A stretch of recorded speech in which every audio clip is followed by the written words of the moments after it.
कि एक योगी यानी एक तत्वदर्शी भक्त संत वो अगर आपके घर आवेगा तो कोई जकर चलाओगा भगवान की भक्ति का यथार्थ ज्ञान उस श्राद्ध करने वाले नहीं बताओगा। श्राद्ध का अर्थ होता है श्रद्धा से किया गया धार्मिक अनुष्ठान। तो ये कहाँ ले गए इसने, ये तो फिर पेट भरण पर आ खड़े करे इन्होंने। ये वो श्राद्ध वो जैसे दूसरा बना दिया इन्होंने। तो संत पूर्ण संत होते हैं, वो ज्ञान देते हैं, अपनी मजदूरी करते हैं, पहले पूरा ज्ञान समझाते हैं वो क्या कहना चाहता है, भगवान कैसा है, कौन है, और फिर 2 रोटी खाएंगे कि तब बाद उन्होंने कहा, या अपनी आरती उरती करेंगे 100 प्रकार के अपने क्रियाक्रम करके जब कभी भोजन खाते हैं। तो वो हो सकता है उस प्यारी आत्मा का समझ में आ जाए भाई भक्ति ये करनी चाहिए, ये श्राद्ध नहीं करने चाहिए इस तरह। तो कहते हैं हो सकता है उन ब्राह्मणों का भी कल्याण करवा दे। एक समय एक रानी थी, भक्त संत रविदास जी की शिष्या होगी वो। और जब तक वो संत रविदास जी कबीर परमात्मा के सर में नहीं आया था, यानी वो रहते थे साथ ही साथ वो, लेकिन परमात्मा ने भी उनको शरण में लिया नहीं था, क्योंकि रामानंद जी से उनको दीक्षा दिलाई थी।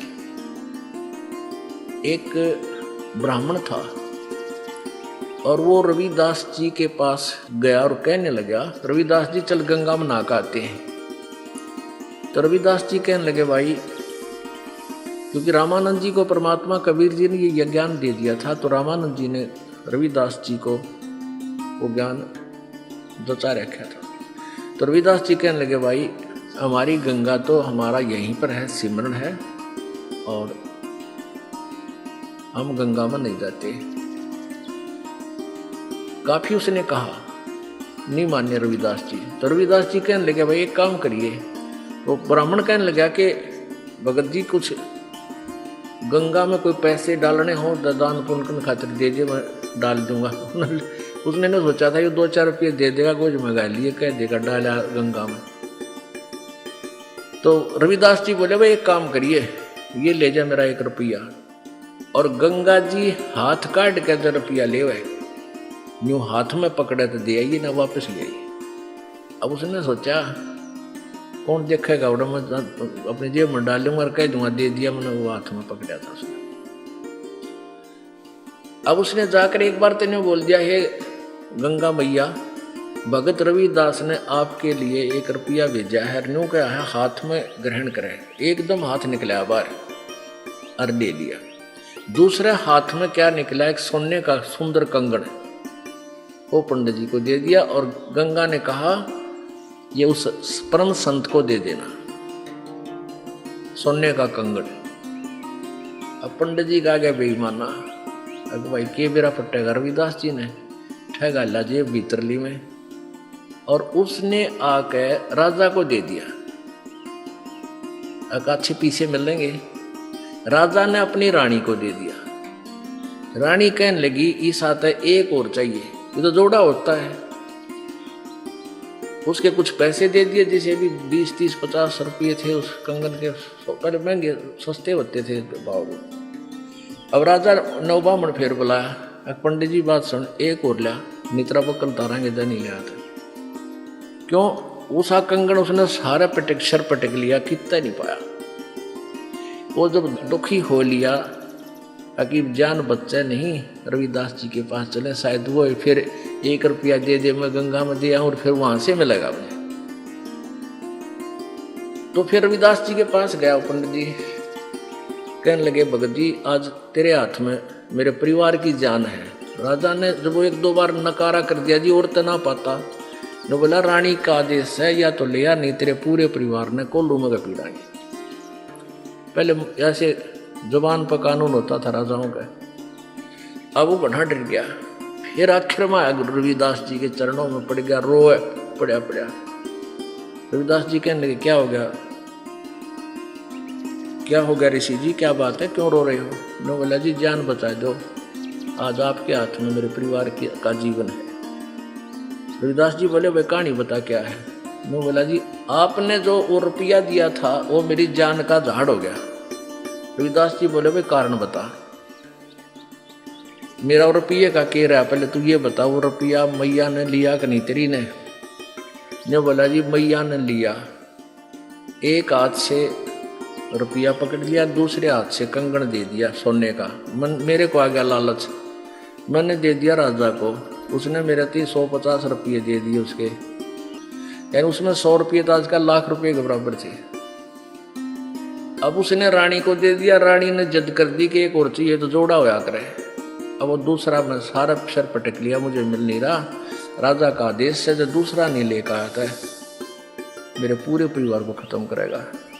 न बोला 1 रुपया और दे दे, मैं गंगा मैया ने देकर ले आऊँगा। न बोला इससे वो जहाँ वो जूते बना रहा था ना रविदास जी, वहाँ एक कुंडा होता था पानी का, एक कुंडा सा पानी का होता था, जैसे डोंगा टाइप मिट्टी का जमीन में गाड़ दिया करते, उसमें से डोरी गिल्ली रखते थे वह, और जूते गांठ बनाते थे ना उसमें गिल्ली गोरी बोरी, और उसमें वो चाम भी भेग रखते थे, चमड़े को भिगो कर रखते थे। पहले जो ये चमार जो जूते बनाते थे, ये जीव हिंसा का किया हुआ चाम नहीं लेते थे। कोई स्वाभाविक कोई पशु मर जाता था, उसी का चाम उतार के, यानी वो पाप के भागी नहीं होते थे, तो उसमें चाम भी भिगोया करता था चमड़ा कुंड में। तो रविदास जी बोले इस कुंड में हाथ दे कर काट ले जितने कंगन चाहिए। अब पंडित जी पहले तो दूर बैठा था, एक लत कपड़े से बोझ के, और मरता क्या नहीं करता, वो हाथ दे दिए उसमें, तो चाम के पानी में हाथ मारा तो उसके अंदर से 3-4 कंगन आए, एक जैसे, वो बिल्कुल डिटो कॉपी। अब रविदास जी बोला बाकी यहीं डाल दिया ना, और सामत आ जाएगी तेरी, एक ले जा अपना। अब उसने तो कलजा पाटन हो रहा था, वो तो लेकर चला गया। अब वो रानी ने पूछा भाई तू लाया कितने पल दनाटे था, सच्ची बता, उन्हें सारी कहानी बता दी। तो वो रानी इतनी प्रभावित हुई ऋषि जी तय उससे, रविदास जी से, उन्होंने रानी ने उसको गुरु बना लिया रविदास जी को। और एक दिन फिर धर्म भंडारा किया, एक भोज देना चाहा उसने, कोई लड़के की पार्टी पूर्टी करके जन्मदिन वगैरह का। उसमें 700 तो ब्राह्मण आ रहे, ब्राह्मण पंडित जी, और उधर से गुरु जी को भी आमंत्रित करना जरूरी था कि गुरु के बिना कोई अनुष्ठान नहीं करना चाहिए। रविदास जी को बुला रखा। रविदास जी को रानी ने आदर सत्कार से अलग से एक सुंदर आसन बिछा कर उसको ऊपर विराजमान कर रखे। उधर से ब्राह्मणों को न्योता दे दिया, सामने ब्राह्मण 700 ब्राह्मण आके और पंक्ति बना के भोजन के लिए पोजीशन पकड़ गए, और उधर से भोजन परोस दिया, सामने भोजन परोस दिया। जब तक भोजन नहीं आता ना, इतना नीत रहा केला होंगे, जलेबी आओगी, लड्डू आओगी, वो ध्यान नहीं रहता कौन कित बैठा है। जब पूरी थाली भर ली, जब देखा उन्हें इधर उधर करके, उन्हें देखा रहा यू चमार बैठा है यहाँ पर, सारे खड़े हो ले, न बोले रानी तने हमारी बेइज्जती कर दी है, हम भोजन नहीं करेंगे। अब ये चमार यहाँ बैठा रखा है, तने तो हमारा दीन भ्रष्ट कर दिया, हम ब्राह्मण हैं। अब रानी कहने लगी ब्राह्मणों रोटी खानी है तो खा लो ना, मेरे गुरुजी तो यहीं बैठेंगे, ये नहीं उठेंगे यहाँ से।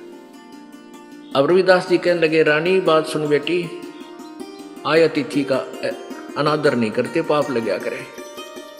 रविदास जी खड़े हो गए और कहने लगे विप्रो, मैं अपनी औकात भूल गया था, मेरा स्थान तो आपके जूतों में है, मैं वहां बैठता हूं जाके, आप भोजन पाओ, रुष्ट ना हो, इस बच्ची को दोष लग जाएगा।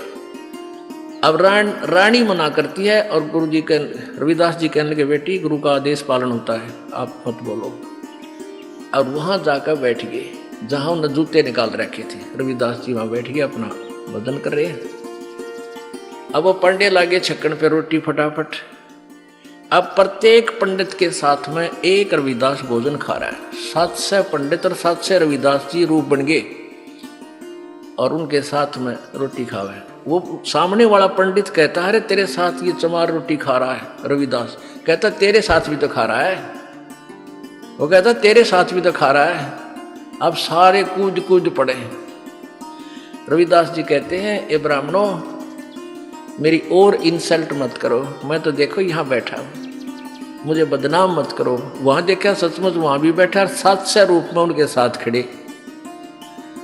तब रविदास जी खड़े हुए ने बोले, पेट भरो, तुमने ना तो भगवान का बेरा, तुम तो पेट भरने की का ठेका ले रहे हो। कहने लगे तुम इस जनेऊ से मोटे मोटे टांग रखे नो, तो परमात्मा रविदास जी बोले जनेवा तो मुक्ति ना हो भाई, भक्ति से मोक्ष होगा। और तुम जनेवा चाहते हो, कहते अपना एक हथियार गेल ले रहे थे चाम छोड़ने का, इतनी लंबी खुरपी सी व्याग रहे।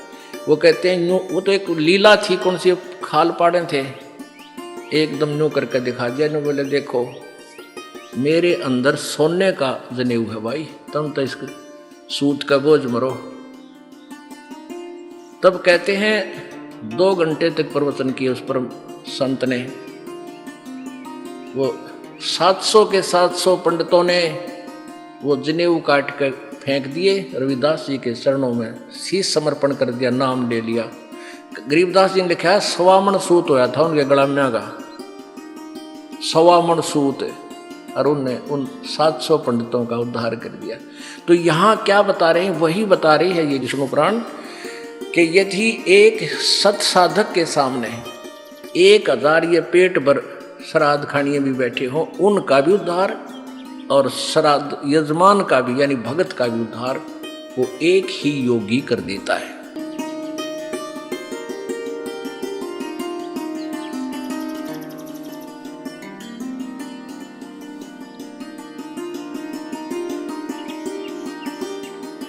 मीराबाई ने उस तथ्य को बार बार समझ करके चरणों में प्रार्थना की, प्रभु हमने तो आज तक ये ज्ञान सुना नहीं था, और मैंने तो ब्रह्मा इस विष्णु जी को, श्री कृष्ण जी को पूर्ण परमात्मा मान रखा था, मेरी आस्था इसमें बहुत दृढ़ है। प्रभु आपने जो ज्ञान दिया है ये बिल्कुल सत्य है, क्योंकि संत झूठ नहीं बोलते। तो परमात्मा मेरा कल्याण करो। प्रभु ने देखा कि ये ठाकुरों की लड़की है। कबीर साहब ने सोचा ये ठाकुरों की लड़की है, छुआछात बहुत होती थी उस समय, और हम कबीर साहब जुलाहा जाति से संबंधित थे और रविदास जी चमार जाति से। उस समय चमार जाति और भी ज्यादा हेय समझी जाती थी। तो परमात्मा ने उस लड़की की परीक्षा लेनी चाहिए कि ये पूर्ण भगवान को चाहती है या समाज जात पात में ये उलझी हुई है, लोक लाज में उलझी हुई है, तो भक्ति नहीं कर पाएगी। तब रविदास से संकेत कर दिया कि मैं तेरे पास इस लड़की को भेजूंगा, आप इसको केवल प्रथम मंत्र दे देना। तो परमात्मा ने कहा कि बेटी जाओ, आप वो भक्त बैठा है, रविदास नाम है उनका, उनसे उपदेश ले लो। मीराबाई ने जाकर कहा कि हे संत जी मुझे उपदेश दो, रजा करो मेरे पे। रविदास जी ने कहा कि मीराबाई बेटी बात सुन, तू ठाकुरों की लड़की है, ऊंची जाति की, और मैं चमार जाति से संबंध रखता हूँ, मैं छोटी जाति का हूँ। मीराबाई दुनिया तेरी हंसी करेगी, मजाक करेगी हैं, और तेरा जीना दूभर कर देगी। तब मीराबाई ने कहा कि हे आप मेरे पिता, मैं आपकी बेटी, और आग लगे समाज के, मुझे कल्याण करो मेरा, मुझे उपदेश दो पिताजी। तब परमात्मा ने संकेत किया कि तेरे नाम, कि ये तो परमात्मा चाहने वाली आत्मा है, ये लोक लाज से दूर है, ये परमात्मा को पाएगी। उसके बाद वो मीराबाई सत्संग में जाने लगी रात्रि के समय। कहा बेटी हम रात्रि को ज्यादा सत्संग करते हैं, परमात्मा वहां जाते रहते थे, एक हंस को निकालने के लिए ना जाने कितनी लीला कर देते हैं। अब मीराबाई जब संत परमात्मा वहां जाते थे सत्संग करने, तो वो रात को भी दर्शन करने और सत्संग सुनने जाने लगी।